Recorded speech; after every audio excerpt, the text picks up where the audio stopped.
Aujourd'hui, nous vous emmenons à Sapois, petite commune du Massif au sud-ouest de Gérardmer et à la frontière de Vanier. Une commune qui a la particularité de se répartir en 3 hameaux.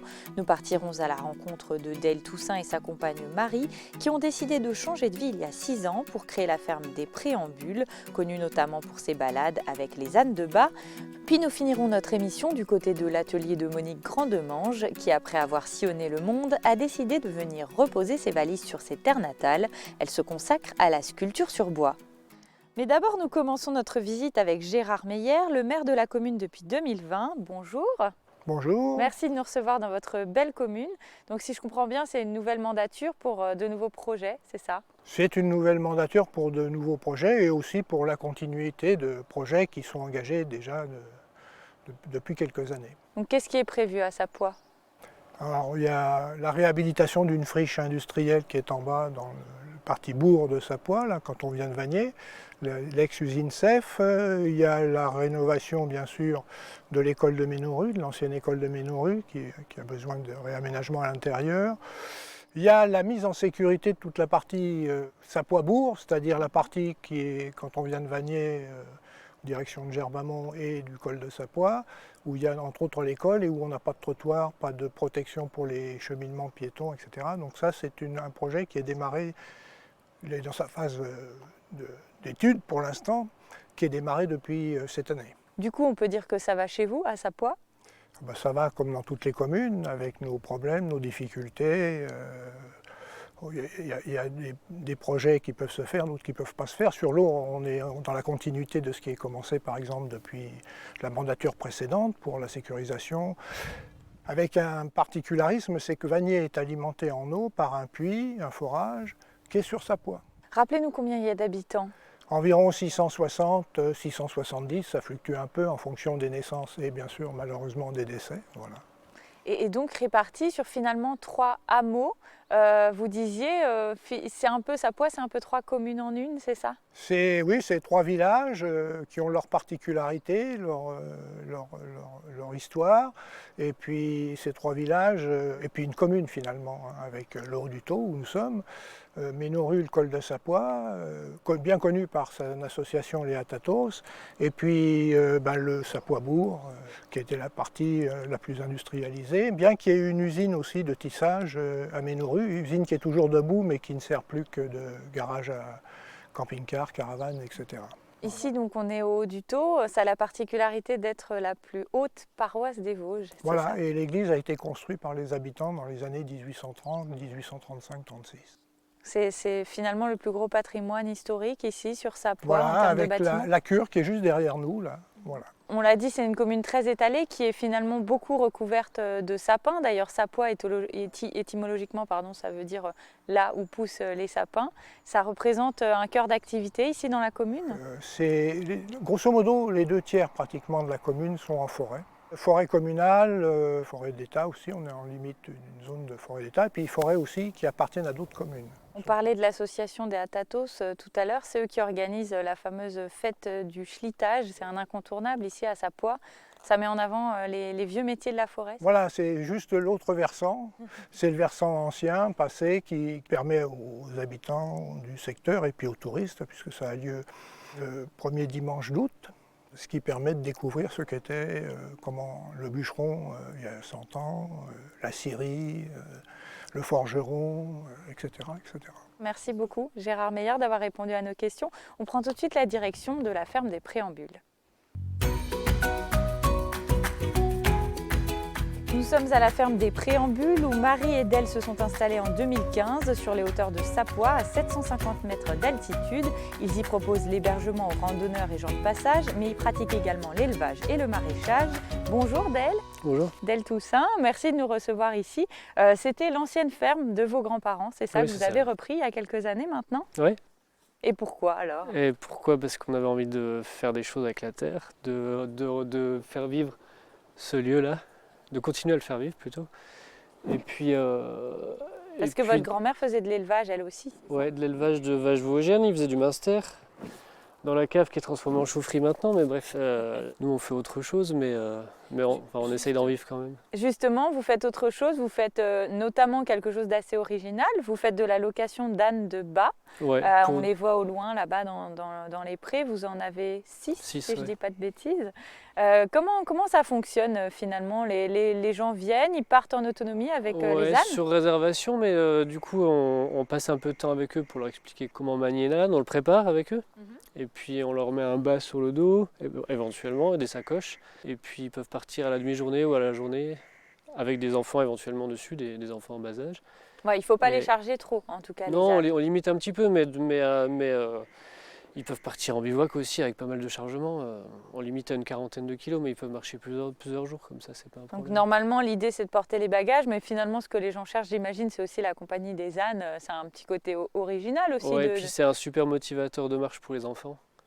Parce que des enfants voilà, ils ont un copain en même temps, et puis une grosse distraction parce que il y a des choses qui arrivent un petit peu des fois de temps en temps avec un âne, il s'arrête, il regarde. Vous proposez des formules, c'est ça? Il y a différentes formules, alors on peut partir à la demi-journée, etc. Vous faites différentes prestations? Oui, disons que nous on est vraiment que loueur d'ânes, donc on peut pas aller plus loin que ça, mais on connaît quand même des hébergements sur le massif qui peuvent accueillir les ânes et les humains et faire les repas aussi éventuellement. Ouais, voilà, donc on peut donner des adresses et puis aux gens de s'organiser pour faire une balade de plusieurs jours avec hébergement. Et puis on peut aussi imaginer partir en bivouac avec la tente, tout le tralala. Vous proposez aussi des itinéraires en étoile, vous appelez ça comme ça? Oui, disons que depuis la ferme, on connaît un peu les chemins autour d'ici et on sait à peu près le temps que ça prend, le nombre de kilomètres. Donc on peut sur plusieurs jours faire plusieurs circuits différents qui reviennent le soir ici, parce qu'on fait aussi de l'hébergement. Voilà. Et justement, j'allais y venir, la partie hébergement, on peut en parler un petit peu. Vous avez un gîte, c'est ça? Oui, c'est un petit gîte. Ouais. De combien de capacité? Avec une cuisine. Et du coup, il y a 2 chambres, on peut mettre 8 personnes maximum. Et c'est pas votre seule activité, on voit derrière vous que vous avez des serres, vous faites aussi du maraîchage, c'est ça? Oui, un petit peu de légumes. Des petits fruits aussi, j'ai 1000 m² de petits fruits. Et puis j'ai des vaches Highland, alors qu'on ne voit pas là, elles sont un peu plus loin, mais c'est des vaches avec des grandes cornes et des longs poils. Pourquoi cette espèce-là alors finalement? Parce qu'elles sont hyper cool. Et puis c'est une race relativement légère qui n'abîme pas trop le sol, parce qu'on a des sols compliqués, un peu humides ou trop secs ici. Elles mangent même, elles cassent des arbres, elles mangent les feuilles des arbres des fois. Donc, elles sont pas trop exigeantes et puis on voit le veto qu'une fois par an pour la prise de sang obligatoire. Voilà. Et puis elles ont ces longs poils, cette fourrure, ça vous permet de les laisser dehors toute l'année? Voilà. Oui, en fait c'est l'essentiel. Elles n'ont pas besoin de bâtiment, elles peuvent dormir dehors dans la neige. Ouais. Elles sont bien mieux quand il fait froid qu'en plein soleil l'été. Donc ça tombe à pic parce qu'ici j'imagine que l'hiver il y a pas mal de neige. Normalement oui. Les vrais hivers, on est d'accord, c'est plus forcément ce que c'était. Ouais. D'ailleurs il y a autant de monde l'été que l'hiver ici, ça s'y prête l'hiver pour venir? C'est plus morcelé l'hiver parce que les vacances sont par petits morceaux comme ça, mais oui il y a du monde l'hiver bien sûr. On peut dire finalement que toutes vos activités sont en interdépendance de ce que vous faites. Vous vendez vos produits peut-être aux gens qui viennent sur le gîte? Exactement, en fait on vend à la ferme. Principalement, je fais un tout petit marché l'été, le marché du Haut-du-Taux. C'est un marché estival pour les légumes. Mais en général, oui, ça se combine. Et puis heureusement parce qu'on travaille autour d'ici, donc voilà. Ouais. Très bien. Donc à venir découvrir. Merci beaucoup Dale d'avoir répondu à nos questions. On part tout de suite en direction de l'atelier de Monique Sculpture, c'est juste à côté. Direction maintenant le jardin de Monique Grandemange, sculptrice depuis 30 ans. Son support de prédilection est aujourd'hui le bois qu'elle travaille au gré de son imaginaire. Bonjour Monique, merci de nous recevoir dans votre beau jardin qui est aussi votre atelier en été, c'est ça? Oui. Et derrière nous, là, votre dernière création en date sur un poirier. Alors expliquez-nous un peu comment vous l'avez pensé. C'est un énorme poirier qu'on m'a apporté, dont je ne savais pas vraiment quoi faire. Et à un moment, j'ai eu la vision, en le voyant à l'envers, d'un arbre qui partait, qui marchait. D'où vous tirez votre créativité alors de tout ça, de cette nature que vous avez autour de vous? Oui, j'essaye d'être réceptive, je vais beaucoup en forêt, je suis beaucoup à l'écoute des éléments, j'essaye d'être à l'écoute. Vous pratiquez la sculpture de manière professionnelle depuis 25 ans, mais ça n'a pas toujours été sur le bois. Avant, vous pratiquiez la sculpture sur glace, c'est ça? Oui. Le bois toujours, hein. J'ai commencé par le bois et j'ai toujours fait le bois. Mais j'ai eu la chance d'intégrer une équipe dans les Hautes-Alpes où on sculptait à l'intérieur des glaciers, donc c'était pas un petit bloc de glace. On commençait là, on pouvait finir 10 mètres plus loin. Une autre dimension. Ah ouais, c'était en équipe. Enfin, chacun faisait sa pièce, mais on était tous ensemble à travailler.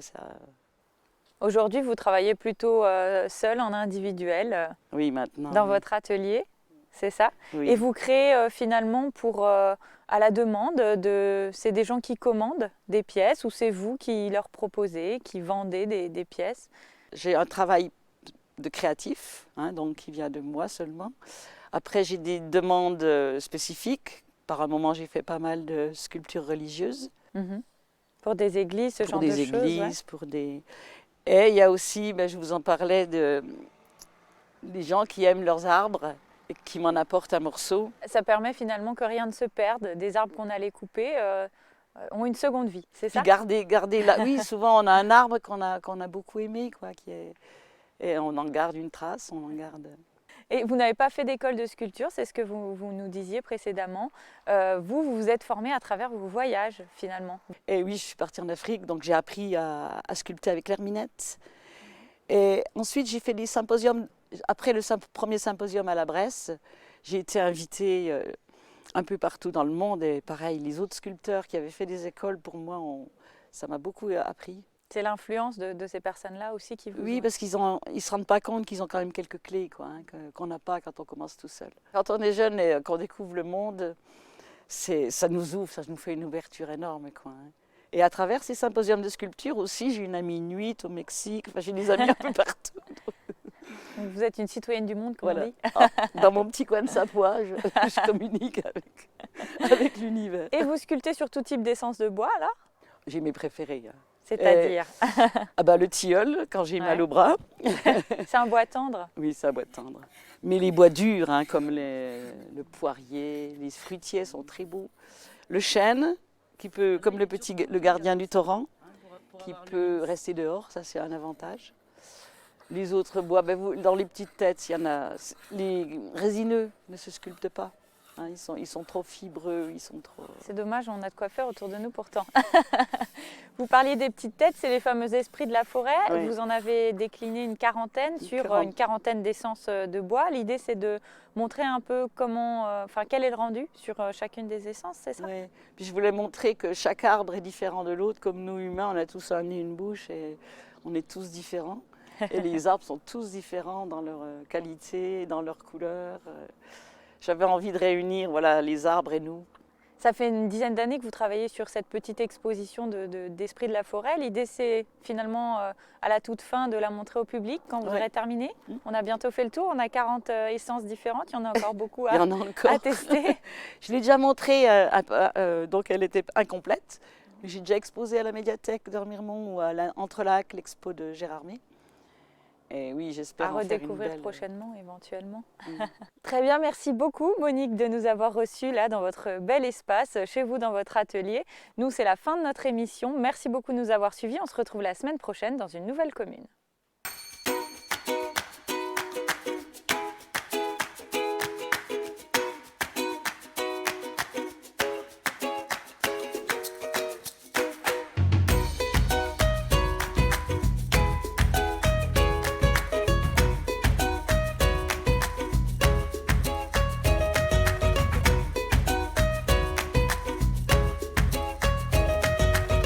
On a retrouvé Livia,